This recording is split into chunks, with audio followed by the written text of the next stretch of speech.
I accidentally muted my microphone. Hell yeah, nailed it. What's up, everybody? Welcome in. It's Tuesday. We're getting tactical today, and obviously, we have a big thing to talk about today. It's big. It's stompy. It's got two legs. It's a big old knight. The real question in the community right now is how to deal with these guys and the newfound power of the updated knight indexes and the Chaos Knights Codex. Obviously, new points values for them have made them incredibly strong, and a lot of factions are struggling.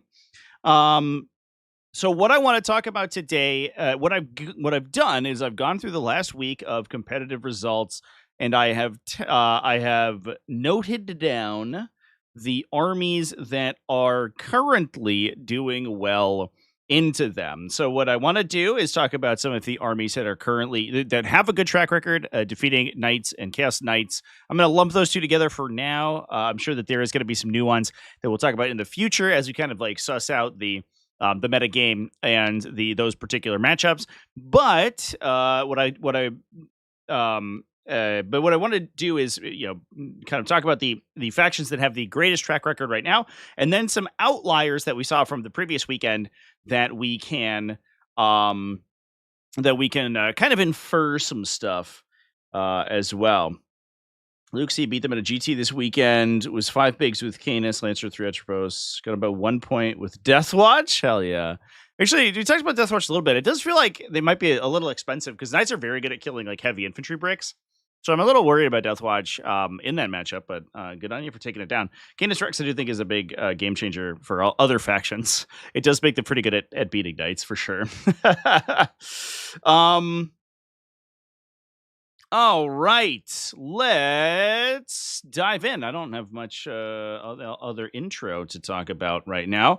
The big one that I want to talk about, and the easiest one, is we hop over to the Glasshammer Major. We saw a bunch of Knight and Chaos Knight lists in the at X and 1, mostly Chaos Knights, I should mention. All of these lost to one particular faction. All of them went down to 1,000 Suns. Now, I believe that we've already discussed the 1,000 Suns lists on the stream yesterday. Oh, I guess maybe we didn't, in fact. Yeah, I guess we didn't. So over here, let's talk about the Chaos Knights list in particular real quick. This is Gareth Jones in 14th place, X and 1. Running Lords of Dread. We got double Gatling cannon despoilers. These guys are insane. They shoot 36 despoiler, strength 6 CP2, 2 damage Gatling cannon shots. You then also get the stubber shot and the rocket pod off the top. So their potential to infantry sweep like a wide variety of profiles is crazy. And if you're not T12, which like 90% of the meta I would say right now is not, then they will chunk enormous numbers of wounds off larger stuff as well. But then running 3 Knight Rampagers, so a bunch of melee on top of that, a little bit of demon support in there too. So 5 bigs and plus demons, and then the 5 bigs unlock the ability to get all of the enhancements. If you cut the 6th big knight, then you get all the demon allies in there for scoring. Plus, then you get, Throne Mechanico of Skulls on one guy, Mirror of Fates on another guy, so we can project the CP Taxor up the table. Blade of Celerity, so that's a fights first, which makes him very difficult to engage with for melee armies too. So, I would say we're still sort of like sussing out where the Lords of Dread list is. I've been impressed by the despoiler Gatling cannon guys. But I know that there's some other builds out there. I've played Abominance. I like the Abominance. I like maybe a mix of Abominance and Rampagers feels pretty strong. But the Rampager, at the very least, has a very good melee profile for relatively inexpensive. So there you go. The team's conundrum is: do you take Imperial Agents or do you take Imperial Knights with Agents as allies? Oh, PS, it's not a conundrum. You fucking got me, dude. You're like, should we save a spot to take the meta staple Imperial Agents in our team's composition? Actually, actually like brain checks me here. This list won all of its games except for this game against Alex Fowler running Thousand Suns. Now I know that the narrative right now is that Grand Coven Thousand Suns is the truth, the way, and the light when it comes to these knight builds. I have yet to see the matchup on the table, but I do think that to some extent you get some pretty strong tools against knights. For example, the Kabbalistic Ritual abilities to pour damage onto a single target is very good if you're looking at knights. And then in conjunction with the fact that many of your most powerful attacks don't necessarily need those buffs. So for example, if we're running things like these Infernal Masters, right? We have an Eldritch Vortex Infernal Master. As long as he's shooting something on an objective, he is most likely putting a knight on their invuln save, and he's rerolling his wound rolls. So he doesn't need any of those buffs. So we can dump all of our army support onto one thing, blitz it with all of the regular guns, turn around and fire our torrents and our flamers and things at another super heavy on an objective to get the rubric marine buffs, do a bunch of damage to that. Magnus also comes in, and for 2 CP, he gets extended range, which puts him at a range that it's difficult for the other super heavies to kind of like match him, where he actually can start to out-threat them. He can shoot if you can't make a straight line movement towards Magnus because of intervening stuff, he outranges a knight with a 30 or he goes to 39 inches. So even without all of his bonuses, even if he's just paying the 2 CP for 9 range and full rerolls, he goes to range 33. So he is within 1 inch of outranging a range 24 move 10 knight. Which means if there's anything in the way, or you've move blocked with Zangors or something like that, they can't actually get back to attack him. So he gets to shoot them for free, full rerolls, devastating, ignore cover on his other gun. He's going to chunk them for a serious bunch of damage. I don't think he's going to kill a knight right off the rip, but he's going to do a ton of damage to them. They can't do anything back, and he just gets to continuously do that over the course of the game, assuming he has the table space to do that. Plus, he also comes in and he punches in the late game really hard too. So if you have one more sort of super heavy you have to take care of, Magnus will come in and beat it up. But then you also like are actually chunking damage out with your battle line units, because the Rubric Marines will actually probably source 4 or 5 damage onto a knight by themselves between their Soul Reaper cannon and all of their flamer attacks. So you have anti-tank shooting from the Mutt-Mutts as well, especially if you get hit rerolls on something to make them a little bit more reliable. Sandcore Enlightened, if you get full hit rerolls, they can start punching for lethal hits. But that requires Magnus to basically cast the full power marked by fate or whatever the name of the reroll Kabbalistic Ritual is.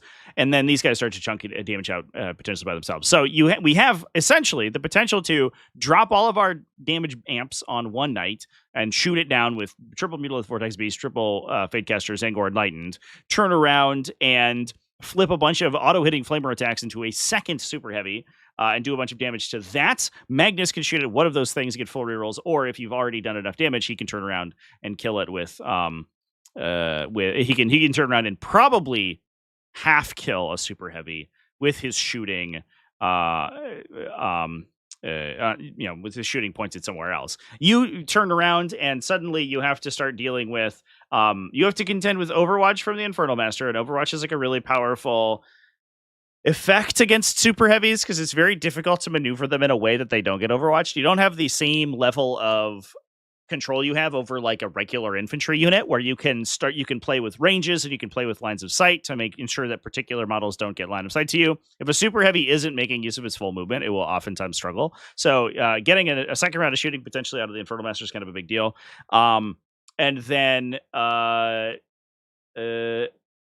And then from there, we're just sort of like rolling things out. It seems like. So that's kind of how I anticipate that matchup going. I am not 100% sure. We do have good sweeping for stuff like Rubric Marines. Like a Knight Despoiler pointing at a Rubric Marine squad with or without a character should just straight up kill it, I would imagine. I don't think that they're going to be surviving that. But it does require that you point the despoiler at a small unit like that. And once you start knocking down the knight front line, they sort of run out of things to deal with all of the Rubric Marines running around, plus also the Mutalith Vortex Beasts. Because the Vortex Beasts, especially if you're not fighting a Rampager will cut a Vortex Beast in half. But a Knight Despoiler will just get engaged in melee and probably just live there for the rest of time and slowly get beaten down by it because their melee profile is not very good. So yeah, I don't think it's super shocking right now, but Thousand Suns is one of the higher performing factions in that matchup, and we had not one but two Chaos Knight players also go down to Thousand Suns list. This one was Brant Wilson, who also went 4-1 with Chaos Knights. He was playing Infernal Lance. This was a little bit more War Dog pilled, which I think is actually much worse for it because I believe that the ability for like you can dump the capitalistic rituals and the shooting from Magnus into a single big target, which is scary. But then also the individual Rubric Marine squads are trade much more efficiently into War Dog profiles. Because into a big knight, they'll chunk like 4 or 5 damage. Into a War Dog, they'll do a little bit more. And if they have an Infernal Master or they're pumped up, they might just kill it. And then suddenly the counterattack against them is proportionally less extreme. And so you can set up situations where you can actually like overload War Dogs to the point where you start to 2-for-1 them with your Rubric squads. And at that point, it's all over. As soon as the War Dog comes up, you kill it with a unit and maybe some help with another unit. They move up and then they get overwatched or counterattacked and melee, and then they get killed. Suddenly, that's like a disaster for them. Mutalith Vortex Beasts are also particularly good into War Dog profiles now that the War Dogs are lower toughness, so the kind of mediocre strength on their melee attack isn't so bad. You also can't one-shot them anymore with their laser beam, but putting them on 2 is enough to get them doom bolted or whatever, which I think is a big deal too. Magnus did something wrong. Yeah, just kill people for sure. Oath of Magnus. Yeah, that's a good name for it. Definitely. I'm gonna give a shout out to Great Bow unit with Exalted on disc. Yeah, that unit's great for sure. Why are War Dogs 140 points? Yeah, it's a great question. The wild thing is that they come in at 10 points per wound now, which is crazy when you think about it. When you compare them to like any other like most other vehicles come in at a higher like point per wound sort of like trade with worse stats. But the War Dogs are now, and Armatures are now like 8 points per wound because they're at 130 for 14 wounds. So the value proposition is incredible for these things because just the sheer number of T9 wounds that we have is crazy. So Thousand Suns is the first answer. They were sort of they did great. We talked about them quite a bit yesterday. Both Brian Sipe and Daniel Whitaker going technically undefeated at the Glasshammer Major. Now the other one that I want to talk about is if we go over to these are my events. Those. If we go over to the Salzburg Major,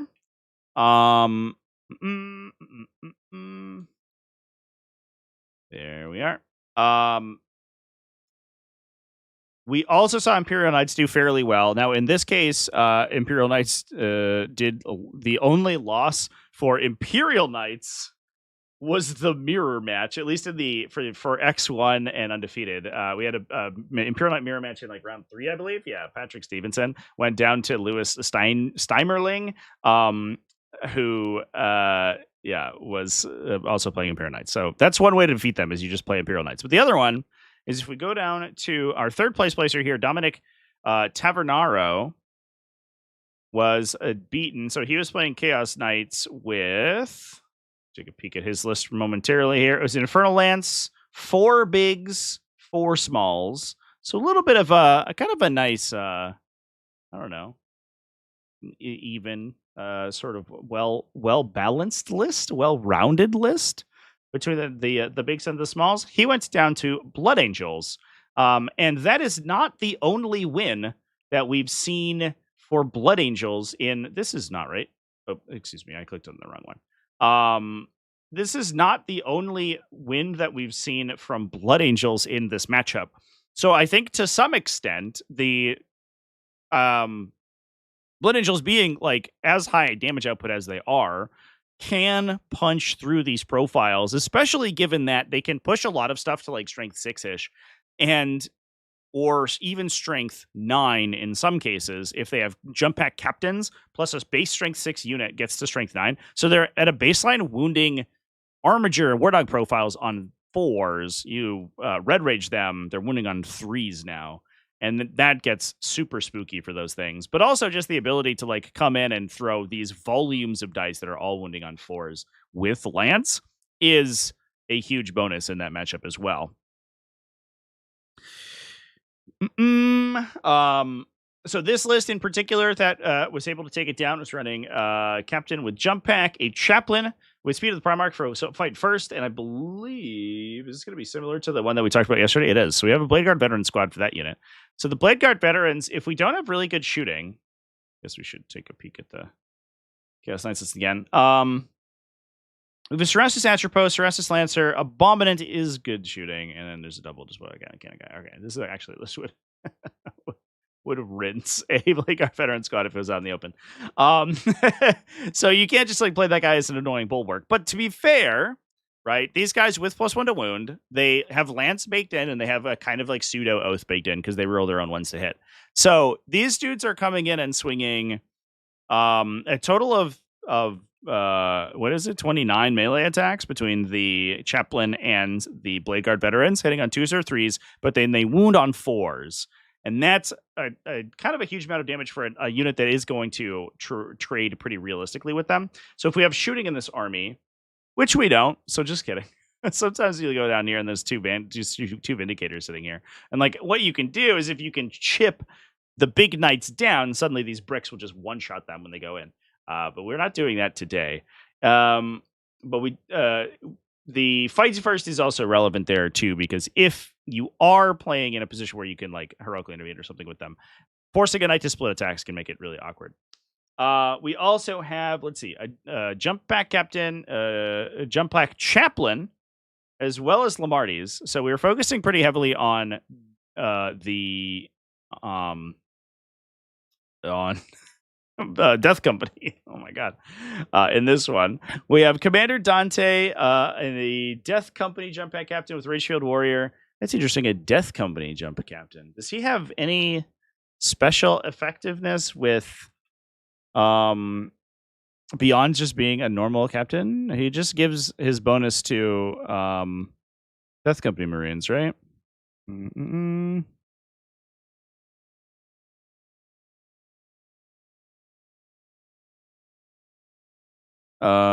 He does. He does do that. Oh, he does do mortal wounds when he dies, I guess. So maybe we can play him as like a little bit more of a he grants his unit 6-inch scout if he's leading. And then he can play as kind of a nuclear missile. G donated $5 through Super Chat.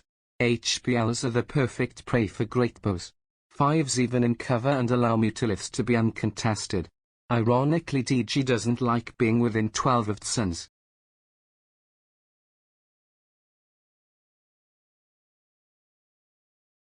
HBL. What is an HBL? Thank you for the super chat, though, by the way. Death Guard doesn't like to be within 12 inches of thousands. Yeah, I mean, that's probably mostly the case. I think the same is true on both directions. I don't know if necessarily you are... I don't know, like, you're both so good at overwatching each other, right? Like, you just vaporize each other's, like, infantry and stuff once you get within range. Heavy Blight Launcher? You mean a bloat drone? I think you're talking about a fetid bloat drone, chat. It forces Death Guard to come to you? Yeah, that tracks, because they're only T9, right? The flying demon engines. So you wound them on 5. So they actually will chunk them like pretty significantly. So that does that makes a ton of sense. Yeah, I mean I like that. It does seem like Thousand Suns are good into like they have a lot of really good like profile matchups in the metagame right now, and I think they're pretty sweet. United New Oath, Oath of Magnus. Oath of Man. I like that. I'm gonna use that.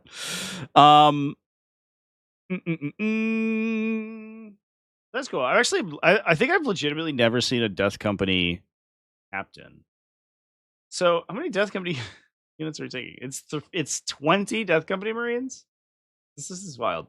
It's 20 Death Company Marines. They do go to strength 10. So against the War Dogs, they're hyper lethal. With the Power Fists anyway. And I believe the Eviscerators as well. All right. They have the same melee profile, is that correct?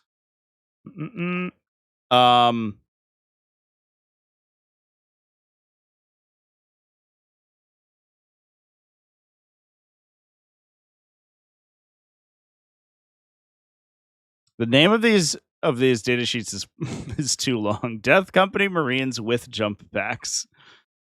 6 words. Like 30 characters or whatever. It's so crazy. So yeah, the Eviscerator is only strength 7. Okay, so it cuts at 9, but it's sustained 1, which is basically the same. Although they get hit rerolls, right? Because they are, because they have Black Rage. So it's actually significantly better by itself. Okay. Sweet. So individually, right? So we have Lamarties, we have a jump chaplain, and we have a jump captain. So Lamarties goes to the 10-man unit almost exclusively because he can make them super tanky. The jump captain gives you like an early game aggressive pusher, I guess. And then he's got Ragefield Warrior with the Power Fist. So he's strength 10 with his he's gonna hit reroll permanently because he's attached into a Death Company squad. So Ragefield Warrior just sort of like works really well there. You don't really need to have the support of Oaths of Moment to fish for the sustain 3 from the once per game off that thing. So that unit will basically just like total a vehicle like a War Dog by itself. The tough part becomes like consistently knocking down the big stuff because you basically need to be rocking Lance constantly. Now the we have a jump captain plus Dante. There are, I believe, 3 Sanguinary Guard squads. There are. So we can kind of Dante usually goes into the larger one because he's better at delivering them. We can kind of get like an extra instance of Lance essentially if we are attaching the chaplain into the Sanguinary Guard squad. So we can get 2 units that are going to be wounding these big profiles on 4s. After the Death Company Marines have like already kind of done their thing, and then late game we also have this Blade Guard veteran squad that can kind of do it as well. So part of it, the benefit I think is that like if we can set up really conservatively, and then you can hit with multiple waves all at once of these things and overload the knight's ability to individually target them, because this list, if you're playing like War Dogs, right, this list will just kill them. Like you're already down 2 War Dogs to jump like to Death Company before anybody's actually made any attacks. You can come back and try to clip out the big units, but I think that to some extent it's difficult to be able to do that before they all hit you. And then as soon as you kind of threat overload with all of these little units that each super heavy has to individually task onto in order to try to kill it, I think that it's likely that this list like will end up winning out of on attrition because it has so many individual sort of like playable things. Calidus Assassin also I mentioned is that kind of a sweet a piece inside that detachment inside this matchup too, because the knights usually have to play kind of aggressively in order to get themselves into a position to score. Hey, thank you for the becoming the membership. There you go. Thanks for joining membership, Alexandra. And that allows you to like get your Lord of Deceit aura on them more easily if they're playing aggressively. If you have to play a super defensive army, Lord of Deceit basically doesn't do anything. But if your opponent has to present you multiple threats all at once, then she immediately becomes super relevant for sure. Not a single vehicle, chat. Not even one. Now I mentioned that this was not the only Blood Angels to do well. So, with that in mind, I think that it's time to talk about the Sydney Winter GT, because we also saw Blood Angels do well in that matchup, in that event. So, this was, if we rock over here, Accent 1, Nathan Princey was playing Chaos Knights. Chaos Knights did win this event, so it was kind of a Chaos Knight pilled event, but they did lose round 1 right off the bat to Blood Angels. Liam Flanagan playing Blood Angels. And this is, I think, a little bit more of a standard Blood Angels list. No, this one also is. There's a Death Company Dreadnought here. Yeah, this one is also all melee. So it might be that Blood Angels, it's like kind of ironic because you start to take the anti-tank shooting out of your list, and it might be that Blood Angels become more effective in this matchup. I don't know if we have enough like data to say that for sure, but it seems like maybe a Vindicator or something isn't really going to pull its weight, because it's going to shoot one time. You're going to do a little bit of damage to a super heavy and tune it up a little bit, but then the Knights are going to turn around and rip all your Vindicators off the table, and you're going to be like, great, that was awesome. But if all we're doing is setting up to then charge their whole army with our whole army and then beat them down with power fists, that might be significantly more effective. I don't know. So we have a jump pad captain with speed of the Primarch, so fight first. Good on the crackback too, because I think if you can set it up correctly with Armor of Contempt, if he's in a Sanguinary Guard squad, which is a bunch of like hit modification stuff going on, then actually getting rid of this dude's kind of annoying. He's not going to do a ton of damage to a super heavy when he's being charged, but more often than not, I would imagine that unless he's right in the middle of the table and everything could shoot at him, if he's only eating one activation out of most of these range profiles, he actually doesn't die, and then he does get to swing and probably crack in for, I don't know, 6 or 8 damage depending on what his unit composition looks like. So we have a jump pad captain, Chief Librarian Mephiston, who I think is probably also just great in that matchup as a little bit of a utility piece. Just using him as a relatively fast unit who can go around, and you don't necessarily, I think, want to commit him super hard into super heavies that will take very little damage from him and kill him. You want him to be in positions where he can remove models when he gets attacked, but having a lone operative is very valuable in those instances, because Knights are usually trying to deal with utility stuff with their ranged attacks rather than doing it in melee, because they have a tough time maneuvering around the sides of the table. They want to be fighting in the middle. And if you have Mephiston just wandering around scoring all your points for you, that's going to be pretty useful. He can also fight a War Dog. He'll fight a War Dog all day. He's good at doing that. Or just has like a little bit of an additional sort of like melee threat to close out for something. But just having lone operatives, I think, is also helpful in the backline.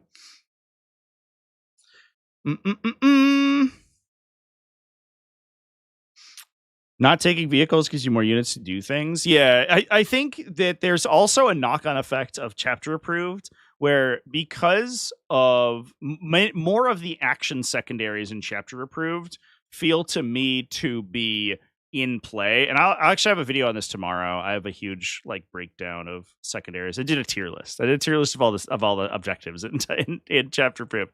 And so which is kind of funny. Tier listing tactical secondaries doesn't really matter, but we get to talk about all of them in the situations in which they're good, which is an interesting discussion. But I think that there are more action secondaries that are relevant, and also if your opponent is pushing you really hard, which oftentimes you're in that position if you're up against Knights, because literally all they do is deploy on the line and then move their models to every objective. And so sometimes you have to take a turn off of have high scoring. That gives you challenger cards, and challenger cards also usually requires that you do more actions in order to score them. And so I've found that the necessity for action performing units is greater to a small extent in chapter approved than it was in Pryonex's. So there's definitely an incentive to pull down some long range guns and units like that in order to take more units that can just passively score you points. For sure. Tactical tier list. Indeed. So we're running Dante, we're running Lamartis, we're running a combi weapon lieutenant for some utility stuff. 2 lone operatives. Let's go. We have the triple jump pack assault intercessors, Death Company Dreadnought, which is kind of an interesting inclusion. Although this guy, in the comparison between him and a Brutalis Dreadnought, this dude is so much better. It's crazy. He doesn't do mortal wounds, which is sad, but he has a feel no pain and a blood surge move. So he's a little bit harder for your opponent to interact with, and he automatically rerolls all of his hit rolls. So he doesn't. He works essentially without having to worry about Oath of Moment wherever. We're running Blood Talons on this guy, so he's also twin linked. Or I guess all of his weapons are twin linked, I should say. It gives him a sweep profile instead of a gun, though, which is probably relevant. So he's 7 attacks. 14 on the charge in Liberator Shock group, 14-3-3, or excuse me, 14-2-3, well, full hit and wound rerolls. 7 attacks. You could lance him, so he's like winning on 2s on everywhere. So he's for 160. That's a chunk. You got a twin linked multi-melt out there too. It's kind of sweet. We got the 10-man Death Company Marine Squad for Leomardes, an Infiltrator Squad. 15 Sanguinary Guard. Jesus, and then double Scout Squad. So lots and lots of utility in this list. 15 Sanguinary Guard. So we have a big unit for the captain, a big unit for Dante, and then a smaller unit, which is usually good just as like 110 points for 3 Sanguinary Guard. There's basically no utility unit in the game unless it has like crazy defensive technology, really good invulnerable saves, or it has it's just a huge unit that will survive a Sanguinary Guard charge, right? So 3 Sanguinary Guard should, in theory, kill 5 to 10 of almost anything, right? As long as it's not like a really hardcore defensive profile. Because the Sword Guard is what we're taking right now. We're taking the Sword guys. The Sword Guard go to 5 attacks, no other enhancements, no other bonus buffs on them. 5 attacks at strength 8 AP 3-2 damage. So they're wounding T4 profiles on 2s, hitting in I guess they're hitting on 3s unless they're attached, right? They have a +1 hit. Oh no, they're just hitting on 3s baseline. Okay. I thought they were 2+ weapon skill. Is that index stuff? Am I thinking index Marines? But either way, right? It's 15 attacks. You're probably handing your opponent 8 saves at AP 3-2 damage. So maybe 5 guardsmen will live, right? 10 guardsmen will live. But 5 Space Marines should just straight up die, which makes 110 points of Sanguinary Guard with a strong defensive profile extremely efficient at like clipping out other people's objectives. So it's always nice to have these smaller units that you can commit into those situations without having to commit the big guys. But they also give you an interesting opportunity to like overload targets onto a particular single enemy if you're fighting super heavies. But realistically, with a little bit of help, either any one of these Sanguinary Guard squads should probably just total a super heavy on the charge, or like at least do a ton of damage unless they are playing. The one scary part is Lords of Dread if they're holding up 2 CP, and that's I imagine a reason that in the previous list the Cutest Assassin was huge.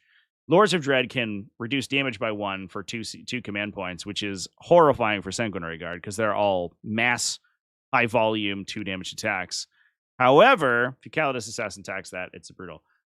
This list was playing Infernal, right? So this list was playing who the fuck knows?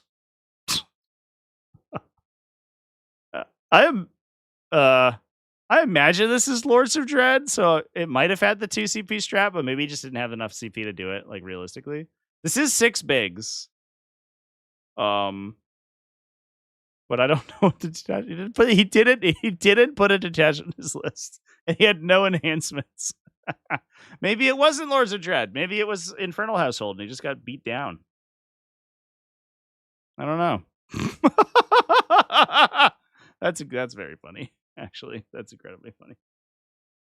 Oh man, incredible.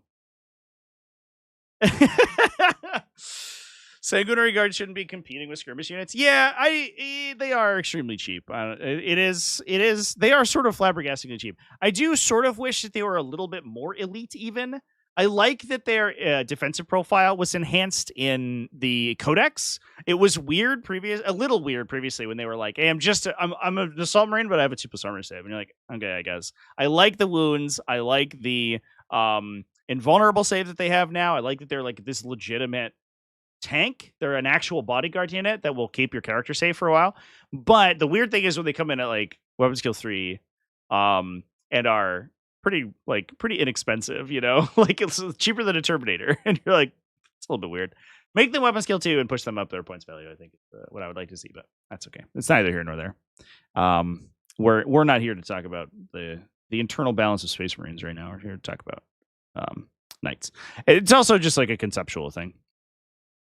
I don't think that I'm prepared to say that I think Blood Angels are too strong at the time, the time of recording. I do think Sanguinary Guard are maybe like internally to Blood Angels too good, but I don't know if they're like, you know, you compare them to the rest of the game, and I don't know if they're like, you know, crazy.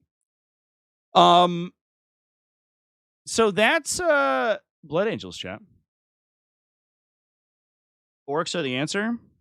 Get a 20 man of Beast Snagas, kill a Knight. 20 man of Beast Snagas. I feel like it's unlikely. It depends on what buffs you have, I guess. They come in at only base rank 5. You need a plus strength buff on bonus on them for sure. And then we need something else. I would say I think the answer is no. Off the rip, but I also don't think that that's like necessarily what you want to be doing with them. Like, Beast Snagas are a good delivery mechanism for beast bosses. If the question is, does a beast boss like beat up a Knight? The answer is for sure. He's going to hit up for a bunch of mortals. But realistically, it's like Break-A-Boys and Tank Bustas is where you really want to be. Those units are like horrifying to Knights, or to super heavy stuff, I should say. How many Hormigons does it take to kill Stompa? Very important. Very important. Important question. That we're asking the real questions today, chat. Now Break-A-Boys plus a War Boss, kill a Knight. Yeah, Break-A-Boys plus a War Boss. I can't remember. You can go watch my Break-A-Boy breakdown video. I did a data sheet deep dive into Break-A-Boys. We matched them out against the Land Raider, which it does, in fairness, have enhanced defensive characteristics compared to a Super Heavy nowadays. A Break-A-Boy unit, all of the combos assembled, a Break-A-Boy unit with a War Boss did like 22 damage, I think, or something, 18 damage or something, to a Land Raider. They hit a Knight with that, they're going to do even more. Or I guess it's a wash. I think if it's an Imperial Knight, because they're gonna save less, but they're gonna get a feel no pain. So it's probably similar. But yeah, the combination of those two units is a ton of damage. Absolutely a ton of damage. You have to do it on the Wog turn. You have to do it with plus attacks. Which I know that like War Tribe is really good. But I almost wonder if there's like an argument to be made to bring Bully Boys back. Simply because getting 2 turns of Wog for like multiple Break-A-Boys units is such a big deal. I guess the problem is like the army support you get from them is like a little bit sort of mediocre, but 2 Wogs is like so big. I don't know.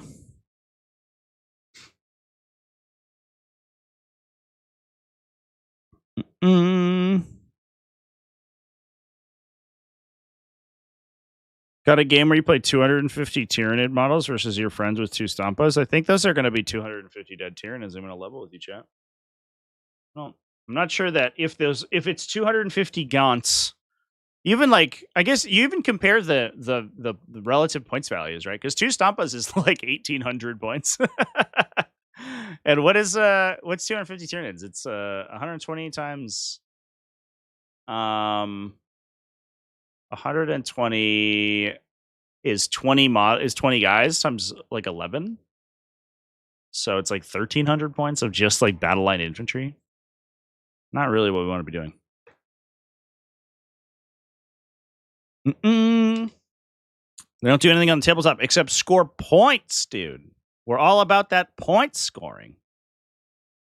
All right. So the other thing, and I don't know how long I want to spend on this particular matchup, but the other thing that Imperial Knights lose to, or Knights in general, I should say, if we go over to our Winter GT here, we have Jordan McGregor with Imperial Knights, and he's gonna have lost to, I think, a pretty emblematic matchup.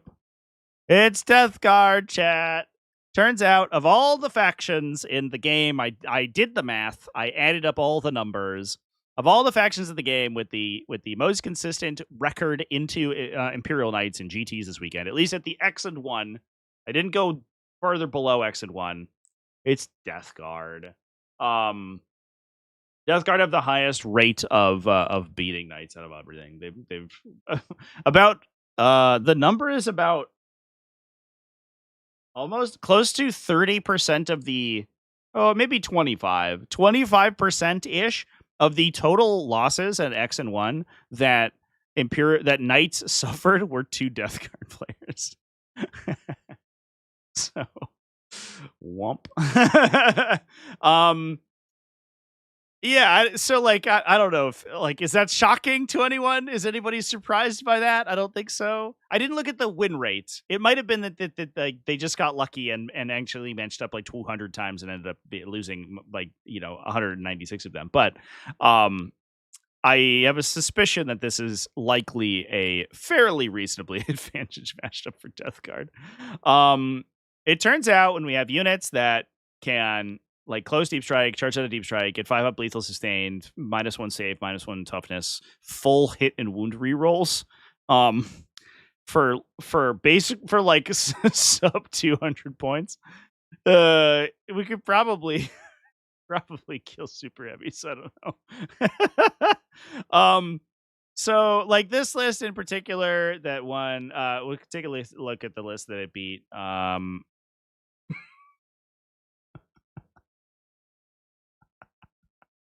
This is unexpected.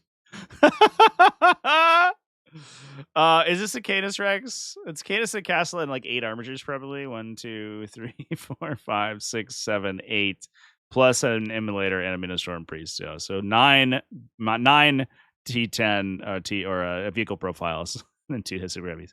Yeah, that sounds about right. Yeah, the armature spam lists.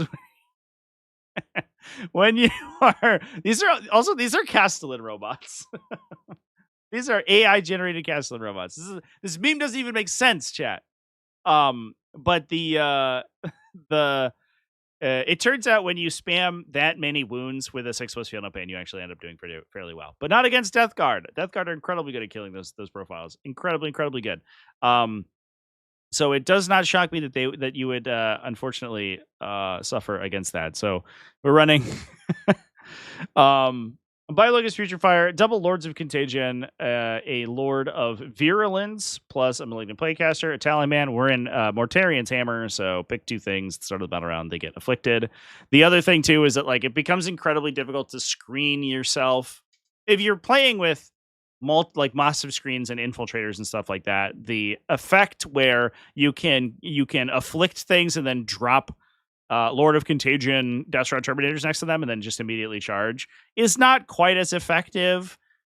The difference in this case being that your whole army is vehicles that, besides like the one Immolator who is basically just another knight chassis essentially, every single one of those units is something that the Destron Terminators are fine for charging. So it's not like you have any opportunity to like just screen out those units from getting into relevant charges. They're going to be able to hit you and they're going to be doing damage. Not to mention the fact that even outside of Contagion Aura, if we are running heavy blight launcher, fetid blow drones, they will wound on 3's baseline before you contagion anything. So these guys with their powers combined is probably knocking down an armature every turn by themselves.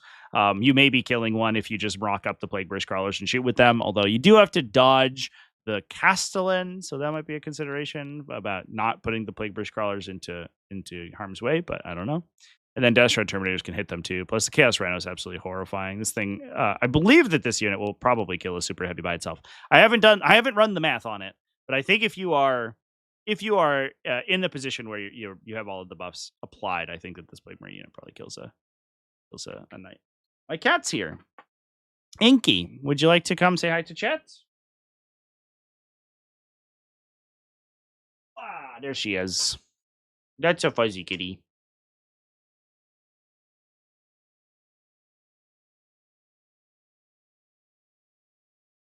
There's not a single bad Death Guard datasheet. There's just better characters to take first, and Hellbrutes would be good if they weren't overcosted. Yeah, I mean, I don't even know. Are they even overcosted, or are they just costed appropriately in a faction where everything is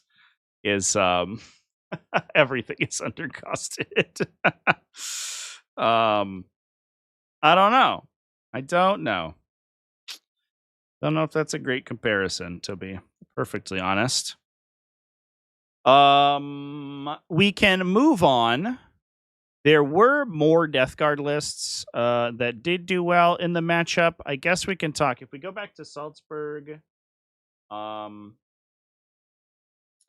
no, excuse me. If we go to Skov, we had a Knights versus Death Guard game that was Johannes Einemo, who's playing Imperial Knights with Castellan Gallant. It's kind of cool. Moirax. Neat. The actual good melee War Dog. If you want to play actual melee attacks, then the Armiger Moirax is the way to go. Because the Siege class actually kind of goated. And then Triple Armiger Warglaive, Eversor Assassin, Cutest Assassin. So a little bit later on model count there. But he took second place, otherwise did fairly well. Did go down 20-0 to Death Guard. Emil Soderholm, who ended up winning the event, also playing Mortarian's Hammer. God, everything's in Mortarian's Hammer now these days. This is triple Death Shroud Terminators. This is the simplest list you've ever seen in your life. Triple Lords of Contagion. This feels like the 55 Fries thing. 3 Lords of Contagion, 3 Death Shroud Terminators, 3 Poxwalkers, 3 Fetid Poachers, 3 Mythic Blight Haulers, Night Tyrants. That comes out of nowhere. But the big benefit there is obviously like you can debuff people's save and it's a toughness characteristic that applies to attacks made by anyone. That's why Death Guard previously used to take War Dog Brigands. They were the biggest purchaser of War Dog Brigands from the manufactorums of the, I don't know, whomever makes Chaos Knights. The iconoclast households was the Death Guard because they could contagion people, and then War Dog Brigands would get the benefits from it. Carnivores too. You sometimes saw Carnivores in play. But obviously the same thing still works for with the big knights, now that the big knights are pretty inexpensive. And I know there's been some talk about trying to play like Despoilers maybe with them and stuff like that. But the Night Tyrant also, just does that for sub 400 for the big T12 profile with a bunch of super long range guns is actually pretty horrifying. Yeah, but anyway, you could be Imperial Knights with the Death Guard. In your chat, it happens all the time. Apparently, double battle cannon is the coolest include. It is the coolest profile. I would say. I like double Gatling cannon. Personally, aesthetically, cool. Roll a bunch of dice, also cool. Just a million dice. I love it. Guns go burr. That's what I think. That's my opinion. And I think it's important. It's an important opinion. Hellbrutes priced relatively correctly. It's hard to justify them when MBH are cheaper with more wounds and enabled. Yeah, I don't think the issue is with the Hellbrute profile. I think in Death Guard, I think the issue is that the faction's a little silly. They're just a little silly, chat. They're silly little guys. It does appear though that we're probably staring down the barrel of another 2 months of Death Guard dominance, especially if Knights come out, and Knights are like I'm actually interested in what happened here. Oh man, Genestealer Cults beat Knights. Genestealer Cults was the other faction that the community was like, and I was shocked to see that we had some Genestealer Cult results, and it wasn't Knights going down to them. At least it wasn't X1 Knights going down. They might have beat Knights earlier in the event, and I just didn't see it. But excuse me, chat. But Genestealer Cult going 17 down 17-3. Oh, to Death Guard, excuse me. That makes sense. Did they beat what did they beat Knights? I have no idea. I can't tell. Well, it'll be Tyranids. It's not that hard. I don't know. But I didn't see any Knights lists who had had lost only to Genestealer cults. Was the interesting thing that I had noticed. Double battle cannon shooting something with 10 models is so many dice. Yeah. I mean, it's cool, right? I like this, like D6 plus 3 rapid fire D6 plus 3 and just shoot it again. It's always kind of fun. All right. So from there, we also have a bunch of individual results that I don't know are quite as representative of the actual performance of the faction. So this includes Sinsheimer. This is actually I laughed at this one a little bit because it's kind of a mirror match, but not really. So Pascal Haberstroh, who went undefeated with Admech, did beat Knights in he beat Rasputin. That's a good screen name. So running Chaos Knights, Chaos Cerastus Atropos, Cerastus Lancer with the blank, double Gatling Cannon, Knight Despoiler, Knight Tyrant with uppy downies, couple Nurglings, couple War Dogs. Pretty standard stuff. It's in Lords of Dread. So we get the Obsec. Beat it with Adeptus Mechanicus, chat. It's true. The dream's alive. And I know that previous to this update, I know that there was the feeling of the community was generally speaking that knights were disadvantaged into Adeptus Mechanicus. Part of the problem is that Adeptus Mechanicus randomly, kind of out of nowhere, just like totes anti-vehicle weapons around all the time. It turns out when half of the weapons in your faction are arc weapons and all of them are just carrying anti-vehicle, that can help quite a bit. Plus, knights are like really awkward at killing their defensive profiles. Like a knight, generally speaking, doesn't really kill like 10 Skitarii by itself on the charge, for example, just because they have a feel no pain, or excuse me, an invulnerable save, so they can blank a lot of that like random damage. Unless you're doing mortal wounds to them, they're like this is Skitarii Hunter cohort. Skitarii Hunter cohort gives everything it's everything stealth. So all of these super heavies are shooting at -1 to hit as well. So oftentimes you don't kill a unit in shooting, and then you don't kill a unit in melee, and your activations are just trash unless you can shoot into something big. The funny thing, and I talked about this list in my best armies in 40k video, so I'm not going to spend too much time sort of diving into the list in particular, but the funny thing that this one does, it runs 3 Scorpius Disintegrators, which, don't get me wrong, I'm sure that helps. Also, the Sidonian Dragoons are like anti-walker, right? So they're actually like kind of sweet there too. They are anti-walker 2+, so they're actually kind of like horrifying into knights. They get +2 to wound against super heavies. Okay. That's a funny piece of technology. They're also stealth as well, so sometimes they just like don't eat damage on the way in too, which is funny. And they're such like a weird unit profile. You can't really move through them. You have to fight them, and even if you attack them with a bunch of stuff, they're like very inefficiently going to actually kill the unit. So you're killing individual Sidonian Dragoons, which is not quite as valuable. But then we're running a ton of Scorpius Disintegrators, so that's a lot of shooting. And then last but certainly not least, we if you can't beat them, join them. We brought Canis Rex himself. So if you are playing this list and you're just flooding the table with stealth 5-up invul and Skitarii that are everywhere, that your opponent basically has very little to no chance of actually efficiently removing from the battlefield, then Canis Rex can just like wait until the knight player has to overcommit. Unlike the knight player whose own Canis Rex has to be pulling double duty, actually killing people, your Canis Rex can just vibe for a while until they commit, and then he comes in and he just like punches a knight into oblivion and shoots another one for like 12 damage or something. So like the impetus in that matchup is on the knight player to like actually make something happen. Otherwise, they're just going to lose on score essentially by just being inundated by idiots. And then that allows you to like basically stage your Canis Rex to get the more opportune engagement, whereas your opponent has to play more aggressively.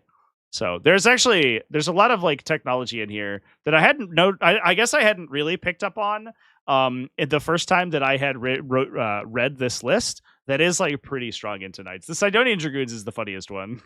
Those guys are actually, I guess it's not like a wild amount of damage, right? There's sustained hits too, but they're only 4+ weapon skill. If you go to Conqueror Doctrina, they can go to 3+ weapon skill, and they average, I guess, 4 hits each. But otherwise, they're averaging like out of 12 attacks, probably 10-ish hits. Wounding Walkers on 2s gives you like 8 to 9 saves on your opponent. They save 3-ish of those, so they're good for like 12 damage. They'll half kill a knight. It's not like they're going to single-handedly one-shot something, but it is certainly something to think about.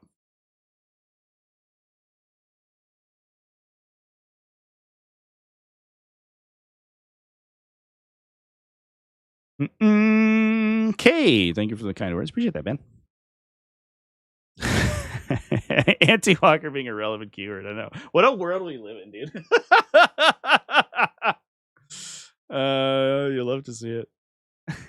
Had a perfect game with Typhus Monday. Got 600 points of value. Deep Strike Mortaled Enlightened to death for 6. Killed Zangors in the back point. Mortaled Magnus for 6.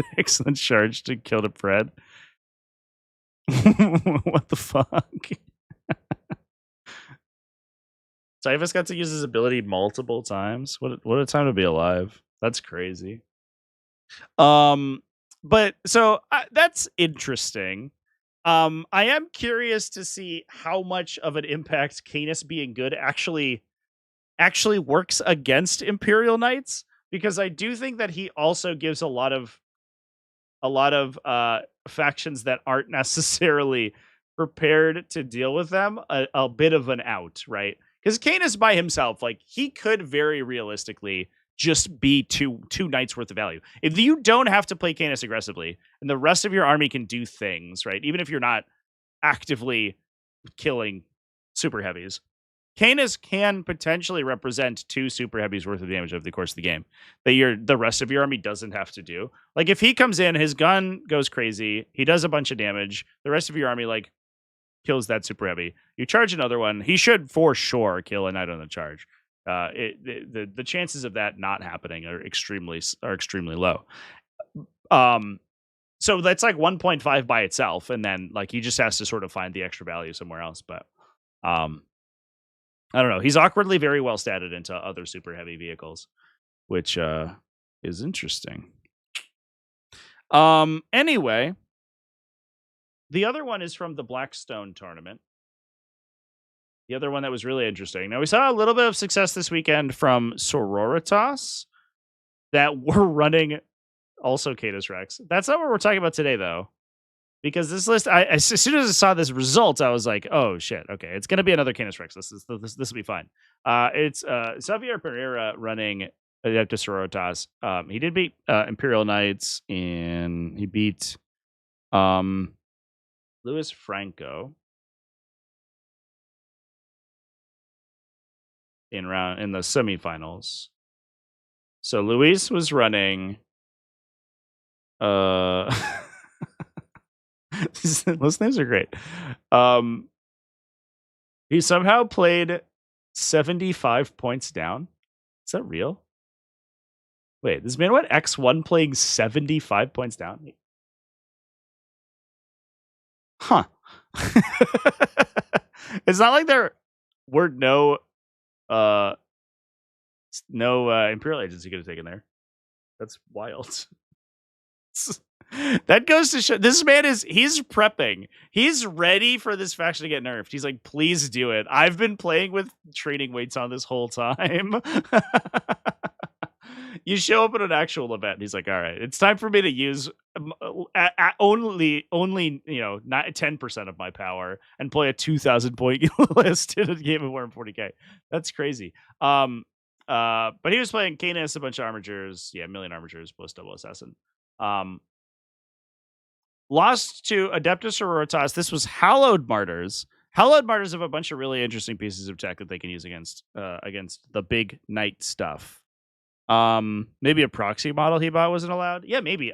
It would have to been a unit though, right? Because of the assassins in there. Because you can't take any more agent characters, right? But you could take like inquisitorial henchmen or something, just to like hold down the backline or whatever.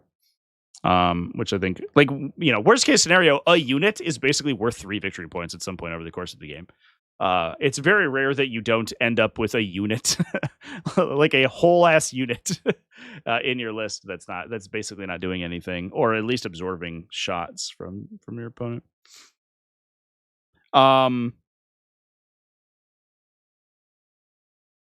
But that might have been the case, yeah.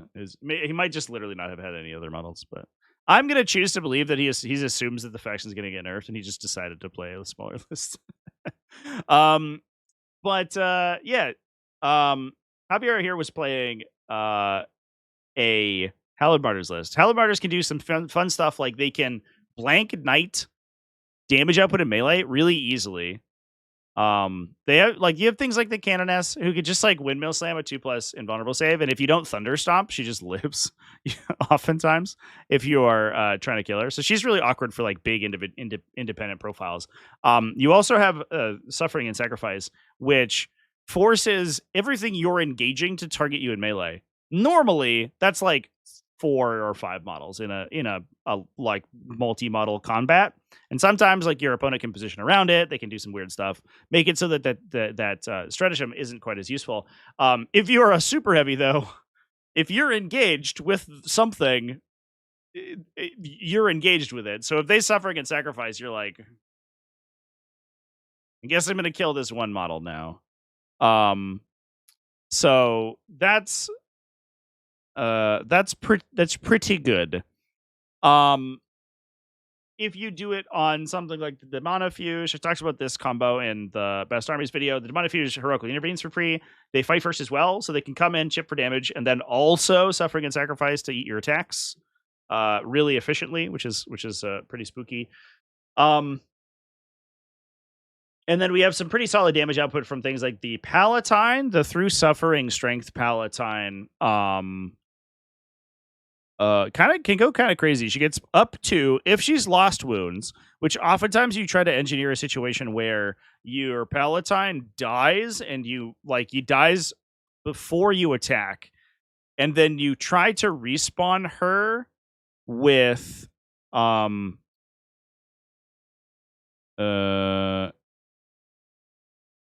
I guess you previously you would respawn her at 1 wound. They did FAQ that recently so that you could no longer do that, because she's 3 wounds.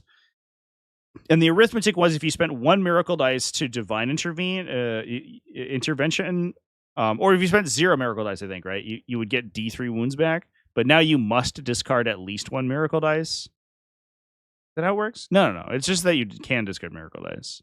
So you could, it's a 33% chance, I guess, to come back with 1 wound left. If you come back with 1 wound left, she's +1 to wound, also +2 to strength, attack, strength, and damage. And then you can discard the miracle dice instead to do mortal wounds on top of that. So she's essentially 5 damage on that weapon profile, which is crazy. So she ends up going to 6 attacks at strength 6, which is relevant, right? Strength 6. AP2, which is the downside, 4 damage plus a mortal, like a sniper mortal, on top, which is crazy. That wins on 4s. The downside is like actually engineering that situation, which is sometimes a little bit difficult, but sometimes it works.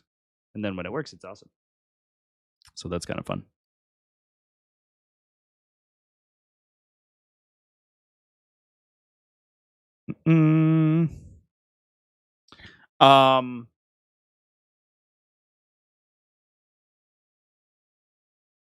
So this list, but beyond that, was running double Battle Sister squads. She also grants lethal hits, so you can also just like randomly do some damage with the shooting out of these units. I believe that she is attaching to the Battle Sisters. The only other thing is like Celestian Necrons, which might be a good place for her as well, but I'm not sure. I don't necessarily know where all the character attachments ended up. Oftentimes she runs into the heavy weapon Battle Sister portion of the unit, or Novitiates, I guess, is the other one. If you combat squad a Novitiate unit, she can hop in because they get hit rerolls, so it's a little bit more efficient. They reroll hit rolls of 1.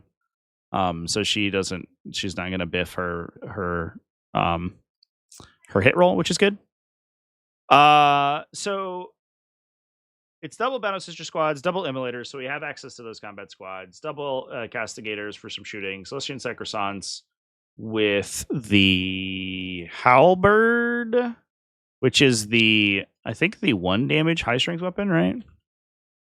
Which actually does wound on 5's baseline. Oh no, it's only strength 5, so actually not that exciting.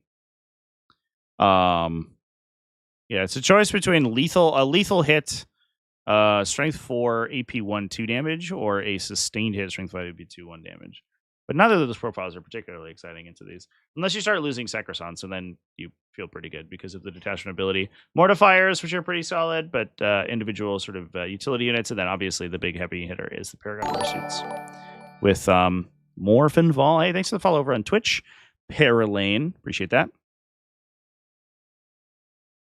Sister's plan to Knights is that nearly every single unit has the chance to squeak a Melta in. Yeah. The thing that I've noticed though is that outside of like armatures, right, which like are a more limited wounds pool, that the like one individual squeaked Melta shot doesn't feel quite as powerful as it did previously because of the additional wounds, right? So like even if you clip for 8, that's not even a third of most Knight chassis anymore.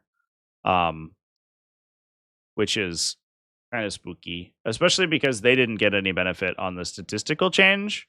Like a Melta's still wounding on 5s, right? So Knights just got strictly more resilient to Melta shooting, unless you have some sort of like weird strength bonus, or you're like a strength 12 Melta, like a thermal spear. Which is, I don't know, it's interesting. Now this list feels like Morven Vol's like a horrifying, like just terrifying threat, right, to super heavies. Like honestly, really anything, but anything that's not like a million individual models, anything that has multi-models that you don't want to be dead, Morphin Vol is going to absolutely exterminate it because she's full hit and wound rerolls, +1 to hit and wound against vehicles, so Knights included. She herself is also going to attack a million times with pretty relevant profiles, also benefits from all the pluses and the rerolls.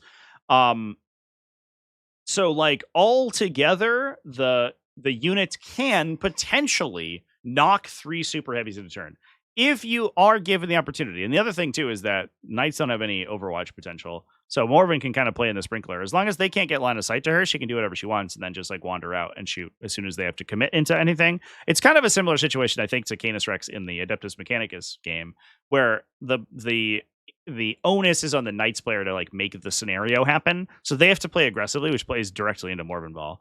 If they have to move too far forward, Morven moves up, shoots one Knight to death. Not even like, you could maybe rotate Ion Shields through it, but if you don't get super lucky on the shooting, like her damage output is so astronomical that she'll probably kill it. She can charge. All of those bonuses still work in melee as well. She likely either finishes off or kills a Knight in melee, and then theoretically she can also Overwatch and basically like half kill a Knight in your opponent's turn as well. So her impact on the game is enormous.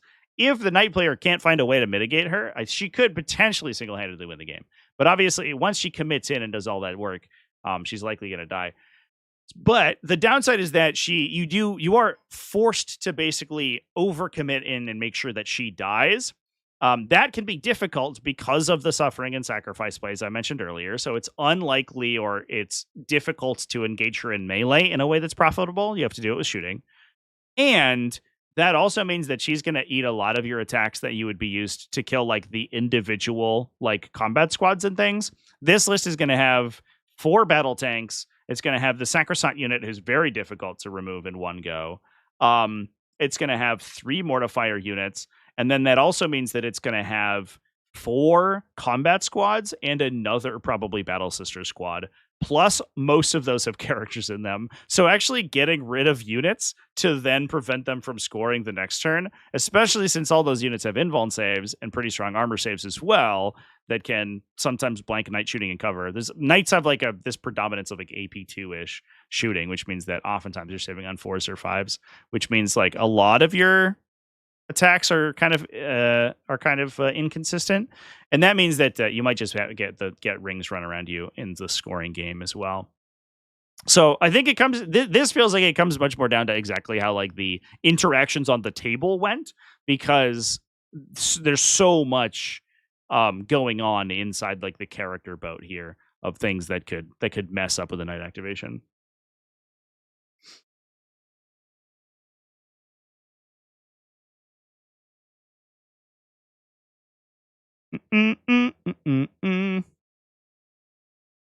Had to chew through 30 Feel No Pain Shield System, Shield Sisters, a Glass Hammer. It wasn't fun.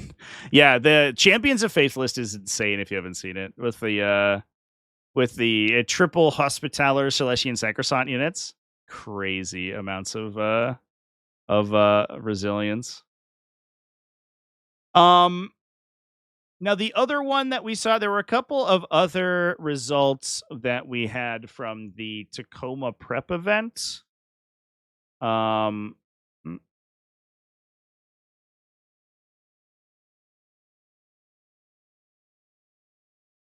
pull that up.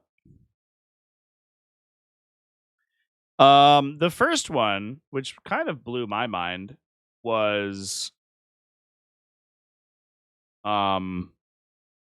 Emperor's Children. So over here,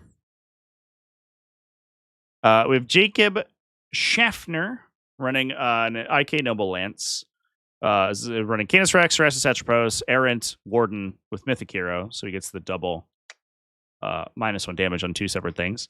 We have triple Armature Helper and 1 Calidus Assassin. So 4 bigs, 3 smalls. But the 3 smalls go a little bit farther because they have that -1 damage effect. Which makes it even more interesting that it lost to oh shit, did I misread this? Oh no, I just looked at the wrong one, I think.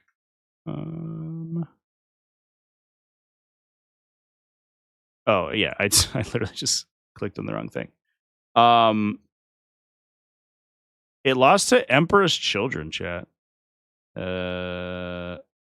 Yeah, Jacob Schaffner lost round 3 to Emperor's Children, which is crazy because Emperor's Children, I think Emperor's Children versus Knights was up until this point, I think, like widely considered to be one of like the most obnoxious and difficult matchups like in the whole game.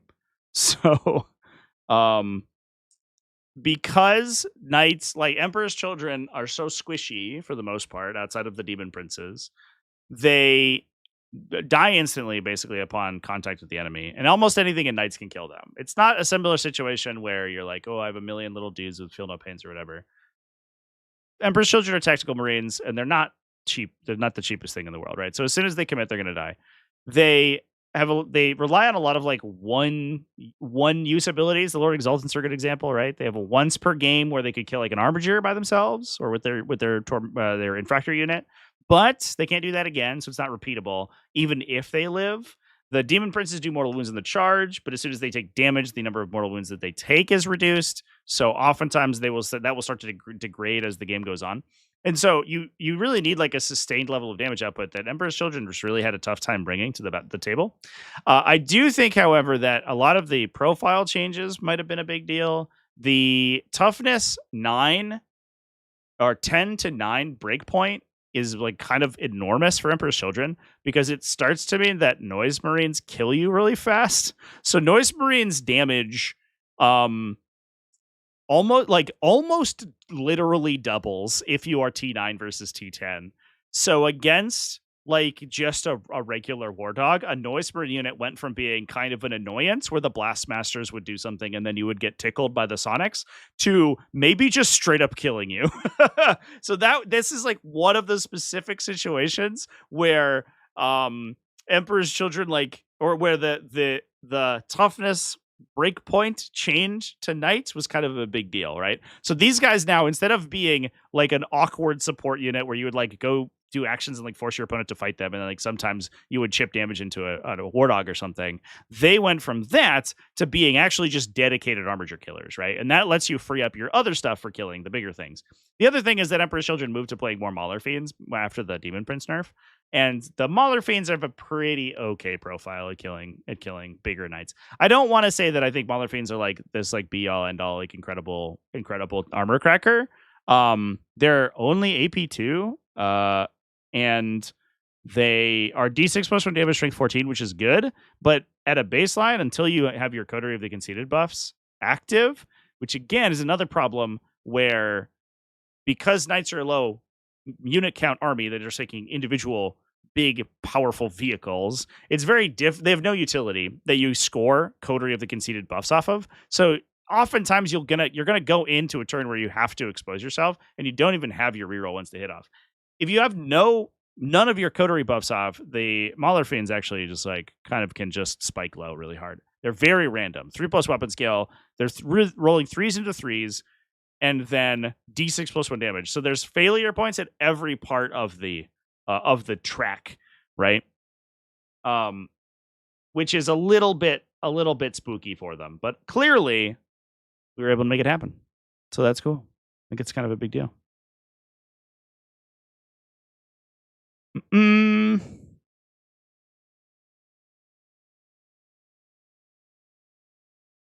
Seeing a lot of World Eater and Emperor's Children players taking Plasma Cutters to the Mauler Fiends. Yeah, it's especially good on the World Eater or on the Emperor's Children ones because they can advance and shoot, right? The other thing too is that like as in kind of a metagame thing, and this is weird. I don't know how I feel about this particular interaction, but a lot of players don't take the tentacles on the Mauler Fiend. And the weird part about this is that it's not treated equally by all players. And so it's like a weird thing. Basically, like it depends on how honorable of a player you are. But they don't take the Lasher tendrils of the Mauler Fiend because they're really big. And if you take the tendrils, you like probably should glue them on your model. And they extend like an inch off of either side. And so this thing becomes like a Toxicrin where it's like really easy to get line of sight to and really hard to hide and like awkwardly like can't fit in places.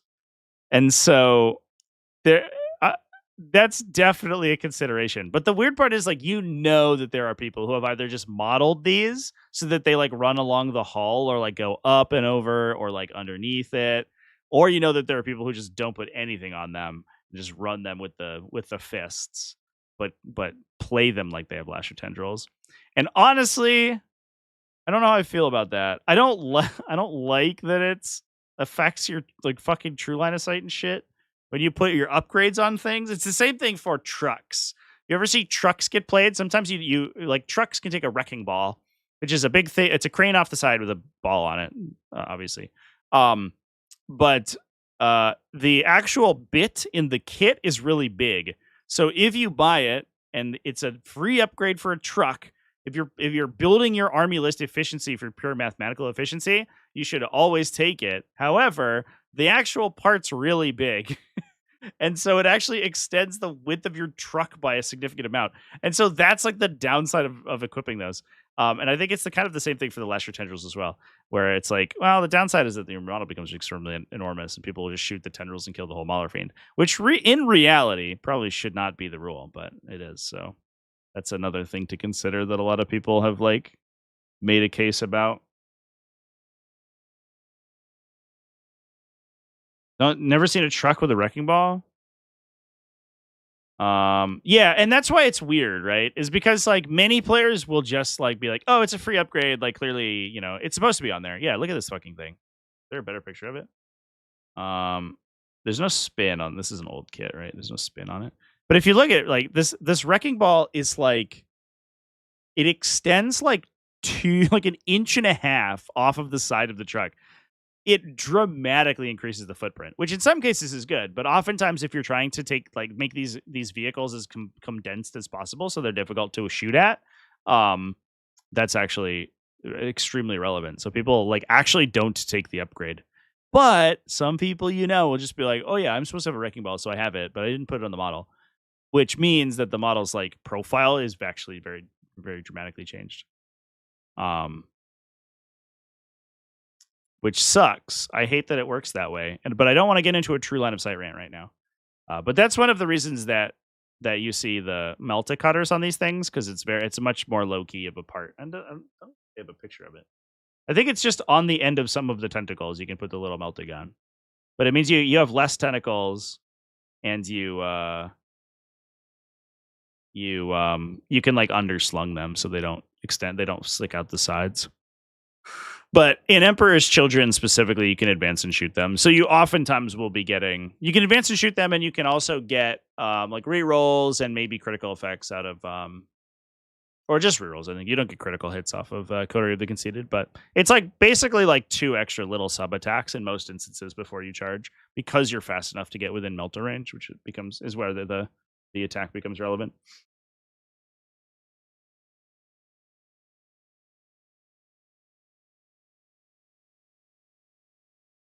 The other fun meta reason to put a Wrecking Ball is you can disembark from it and not get wrapped as easily. Yeah, that's the instance, and also gaining cover, right, is the other instance that having a larger footprint is good. But for a hull measurer, being smaller is usually better because it's easier to move around. The transport thing, like the fact that it is a transport, does make it more of a discussion for sure. But it's weird that like one person's truck can have different characteristics on the table based on how they've assembled the miniature, which is not my favorite thing in the world, chat. I don't make a secret about that not being a mechanic that I'm in love of, but it is what it is.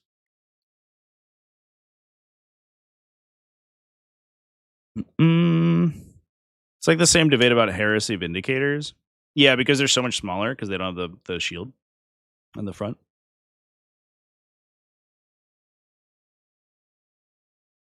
We could look at the advantage that taking off the shooters in the Battlewagon does. Is it the turrets? There's like little turrets, right?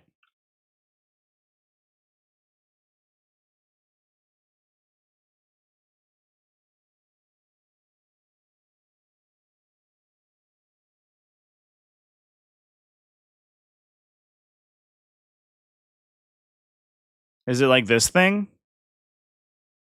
Or the ones at the sides? Is that what you're talking about? Is this how does this rotate? Oh, the ones off the sides. Look at that. Oh my god. This tool's so hard to use. Oh boy. Yeah, that's like it's like a 30% increase in the width of the vehicle. Jesus. There's no way those will just break too, right? Those just immediately snap off. Man, the Battlewagon's such a cool kit, dude. This is one of the greatest 40k vehicles of all time. Don't at me. I like the big cow picture. I like that it's like a big face. I like that it's like got a semi-model interior. I like that it's got these little guys in it. I'm a sucker for little guys in a vehicle that like are shooting out. When you model the driver, it's like cool. I like that. But yeah, that's great. That's crazy. I wonder if there's probably ways to like model this or assemble it where it's like not quite as obtrusive, but that's an enormous amount of additional real estate. And they do break immediately. Yeah. Womp.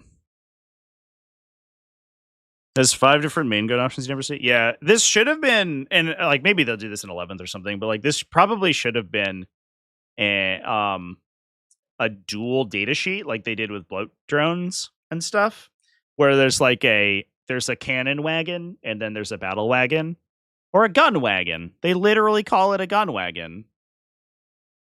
Come on, G-Dub. Make a data sheet for that. Make a battle wagon that carries dudes and a gun wagon that's like a repulsor executioner. It carries less dudes, but it has a big fucking gun on it. And also, don't make the gun trash. Stop wildly underpowering orc range profiles. To the point where they're just a joke and no one ever like you don't even roll them out.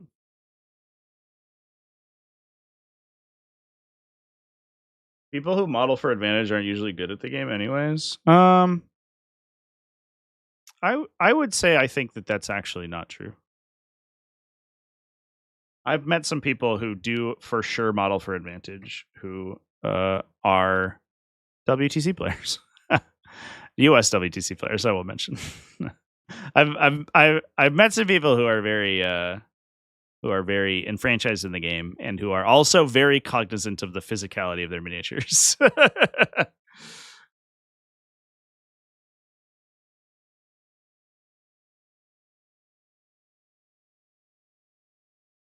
There's an optional panel you can take off so they are aiming to the front. Oh, like this one in the side here, and then you just rotate them so that they're pointing forward. Yeah, that tracks. That's probably pretty good.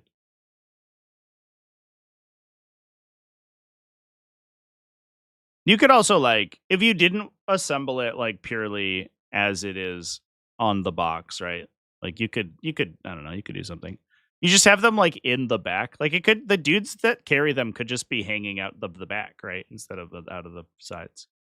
But that is like modeling that's not based on the instruction guide. So that's where like the waters get murky. Just put this fucking thing on a base and take away all measurement. Like, what if we just put the orcs with the shooters, like, stay hanging, shooting out the back or whatever? Pop, they got to head out of the window in the front. You got a dude who's sticking his gun out of the little driver's window, driver's viewport.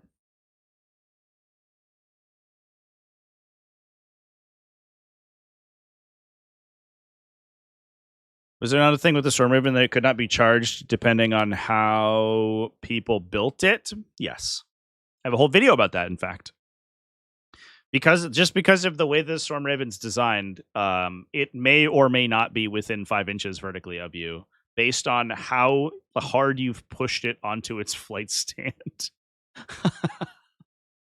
It's just incredibly dumb. Oh, fuck me, dude. That one even has a base. We could hull measure, or we could base measure with it, but GW said no. It's a non-aircraft vehicle when it's in hover mode, so it uses its hull. Come on, dude. Dumb. Anyway, I guess like to wrap up the discussion about the Emperor's Children list, I'll just go through the full list because I talked about individual components, but I didn't talk about the full thing. So this is James Lee, by the way. I want to name drop. Just for posterity, we have it's double demon princes. One of them has Pledge of Mortal Pain. I believe that's a start a shooting phase. You force a leader check on someone within like 12 inches, and then if they fail to take D3 mortals, I think is what that does. It's almost never played.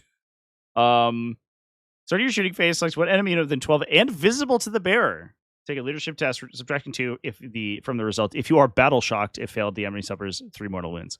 I think that awkwardly this has no synergy with. It's not in your shooting phase, right? It's start of your shooting phase, so it has awkwardly no synergy with like noise marines that like provide leadership penalties for you, which is like really weird. It's a very strange enhancement, but it is only 15 points, so that's probably just a points filler. And occasionally it does 3 mortals, which is neat. We have triple Lord Exultants, double Lord Cacophonists. There's no Pledge of Unholy Fortune here, by the way, which I think did go up to 30 points, so it's understandable. 3 units of Infractors, 2 units of Tormentors, normal battle line stuff, 1 Chaos Rhino to carry some of that to the battlefield, double Mauler Fiends, triple Noise Marines. I think it seems like we're going to be doing a lot of reserve play with the Noise Marines. They tend to go kind of crazy with the Cacophonists in the late game, so you want to have like a Noise Marine squad early so you can use it to trade for stuff and score yourself coterie points, but then in the late game, once you unlock your 5+ critical hits, that's when you want the Cacophonous Noise Marines to fight. So you want to like hold them in reserve as long as you can. Which is why we probably aren't focusing on rhinos, because we had to cut some fat in order to fit the more expensive values for the Noise Marines. So I imagine this list was running 2 or rhinos previous to the last points update.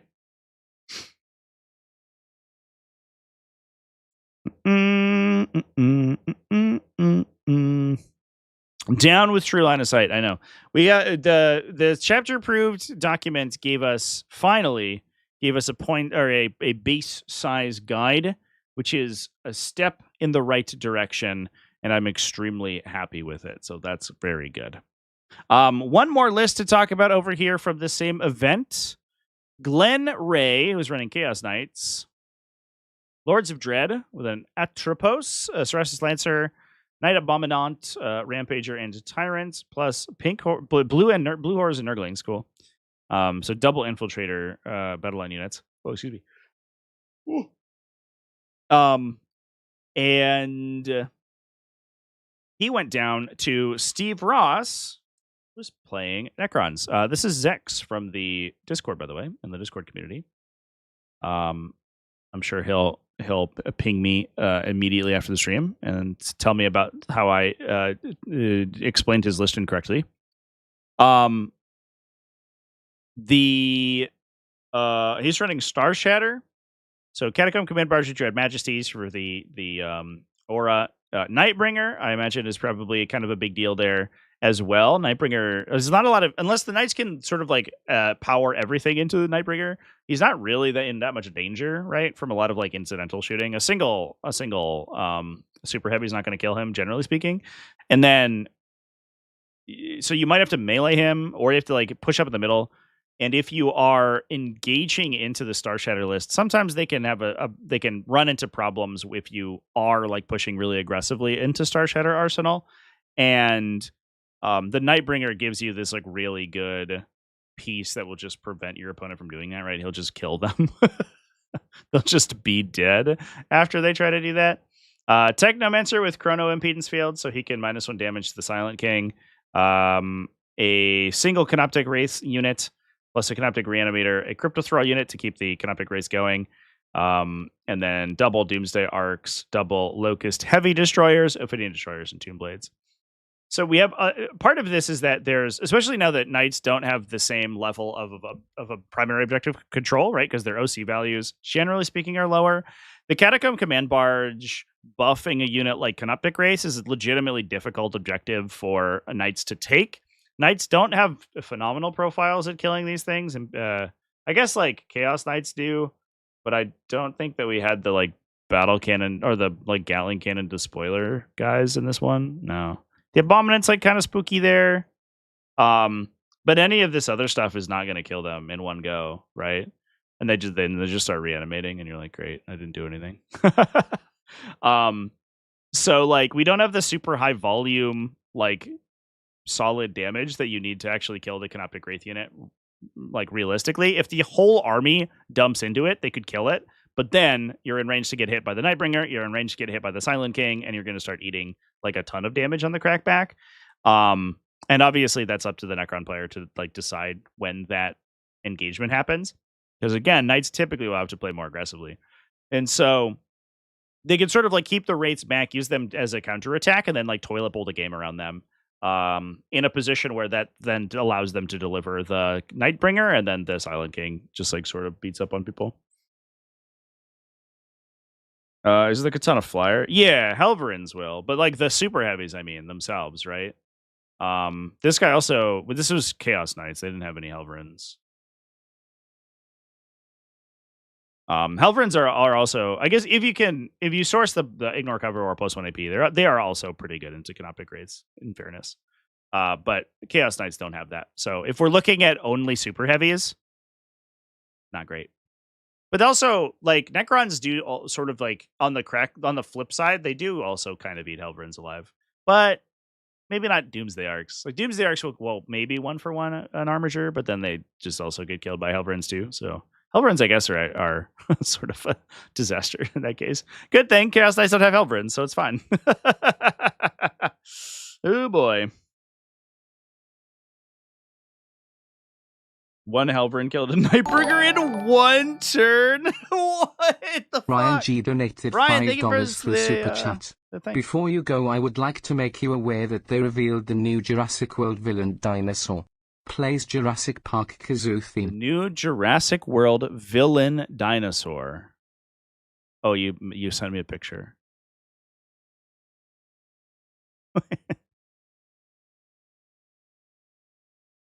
This is a Tyranid, chat. You cannot convince me.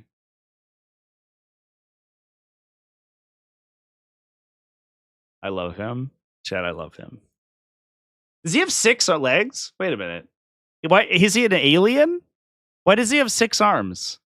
He's got 4 legs and then 2 little Tyrannosaurus arms? Wait, he is a Tyranid. He's actually a Tyranid. What the fuck? Unironically, kind of a cool design.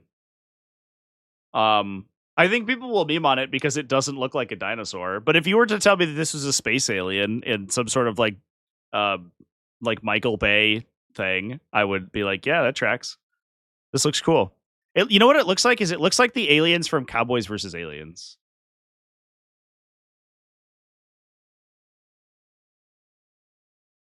I'm about to Google search Cowboys versus Aliens alien.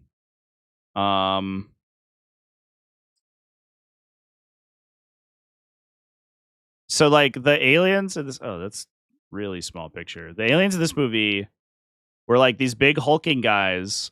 But they also I guess that you can't see them here because it was like they like were like tucked in underneath, but they also had a second pair of arms like underneath their torso. So it's like the same body plan basically. They were like underneath this like carapace plate basically. But that's very reminiscent. They also had like the big forehead, and they did a lot of like running and throwing of people, which this guy's certainly going to do. Right, this dude's about to run in his like headlong through a skyscraper with this big head. He's for sure there's going to be like a cool scene where he like bounces a pickup truck or whatever, and like flips it with his big noggin.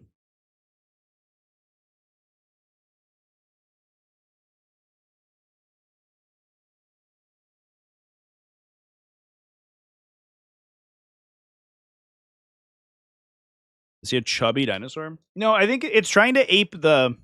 What's the dinosaur that has the round? I was at a museum like literally like a month ago, and I looked at an exhibit for these guys. The dinosaur that has the big round head, like nodule. I'm gonna look up the dumbest thing. The Pachycephalosaurus.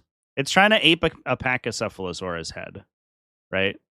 Oh, that's a Jurassic Park wiki thing. This is not a good picture. That was not the picture that I clicked on.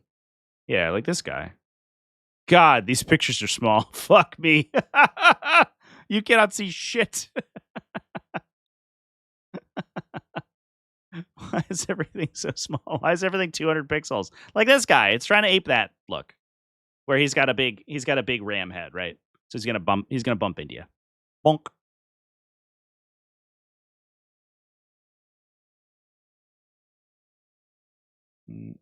Where did the original picture go? Did I close it like an idiot? I think I did. God damn it. Why am I like this, chat?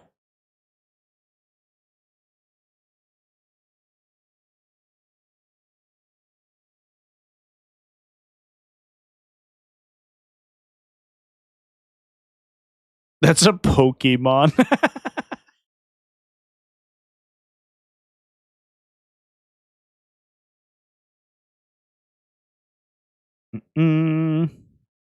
Is he half of a whale? Maybe. Well, they part of like I've never seen any of the modern Jurassic Parks. I've only ever seen the original Jurassic Park. But part of the thing was that with the Indominus or whatever the fucking one that they made in like Jurassic World, part of the deal was like they spliced it with other animals, right? That was like the whole gimmick. And they were like, part of it's a frog, and part of it's something else cool or whatever.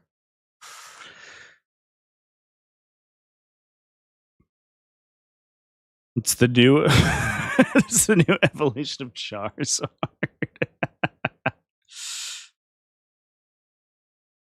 Indeed.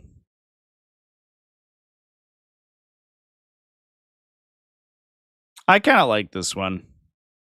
Last one was pretty goofy. It was like in the character's contract to get wet. Imagine it's just the opposite of the Fast and Furious thing, where like every character has to like be viewed as victorious in every fight or whatever. Whereas it's just the opposite. Your character's contractually obligated to just have a terrible time and be moist the entire time. It's a real horror movie contract right there. If they released that dinosaur for a 40K, I would play that faction. Whichever faction it was in, I would play the fuck out of it. Exodites confirmed. We found it. Anyway, chat, I think that's going to be a wrap up for this episode. I guess as a recap of what we talked about, the real headliners here are that Death Guard's really good. Shocking no one. Thousand Suns also appears to have a pretty advantage, at least in the Chaos Knight matchup, for sure. And Blood Angels also appear that if you focus very heavily on melee trading units, Blood Angels also seem like they have a pretty they could have a solid track record against knights. Otherwise, you do have to, it seems like, win a tournament with an off-the-wall list that also has a knight killing unit inside it. That was the other thing. It's like Adeptus Mechanicus, Adeptus Sororitas also took them down. They had to win. They went on to win their tournaments, so that also could have been sort of a skill thing. But yeah, chat. That's sort of that's what I got to talk about today. That's what's up. 4-0 versus Thousand Suns as Imperial Knights. So taking what they're going to saw. Yeah, so far it seems like Thousand Suns have been done very well into Chaos Knights. Obviously, Imperial Knights having like a higher effective wounds count and also Skysweeper protocols probably changes the math quite a bit. But it seems like Chaos Knights might struggle there.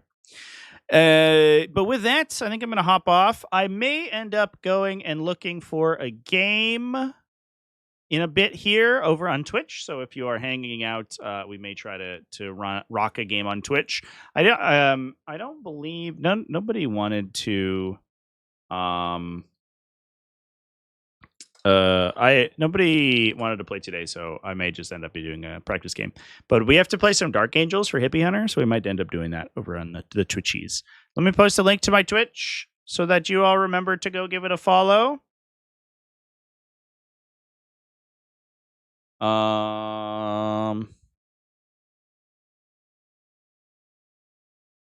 Apparently my own browser forgot what my link was. Thanks, Google. Wrath of the Rock Riders. Yeah, I can show you the list that I built. And let me know if this looks good. I took a couple of liberties, very minor liberties, but here's the one that I was working on. Hey, thank you for the follow. Over on the Twitchies. This is the one I was working on. I had Azrael in it. I had Samael in it. I got Lionel Johnson because you asked me to play Lionel Johnson. Triple command squads.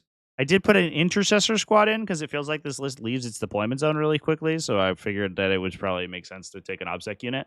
A Stern Guard veteran squad for Azrael to hop into. He's also got a devastating gun. He's basically got like another Stern Guard heavy bolter by himself. So like it feels very natural. We saw that in a list earlier this weekend and I kind of liked it. And then triple Invader ATVs, double Outrider squads. So one for Samael, one for utility, and then triple Raven and Black Knights for the big units. That was the list I built. So I'll probably play that if I don't get any of my event games scheduled today. Disapprove the lack of Belial. I should put a premium on Belial games. Like, listen, I'll play any list you want, but you have to super chat me an extra $5 if you want me to play fucking Belial. That piece of trash. He sucks. He's so bad. But anyway, chat, that's what we're gonna do in a little bit here. So I'll see you over on Twitch in a bit. I don't want to say like in particular when it's gonna be because it will be probably within an hour or so. But I have a couple of things I gotta get done before I go live. But anyway, thanks for watching, everybody. Remember to keep it classy, folks. Have happy wargaming. I'm gonna try to be live tomorrow as well. We talked about it yesterday. I want to do more live streams over the course of the week. As long as I find stuff to talk about. So I will end up creating an event for that if I do. And if people like it, then we'll make it a regular show. I want to do some like more lighthearted, less like sort of tactical, crunchy stuff, which I think could be fun. So anyway, cheers, everyone. See ya.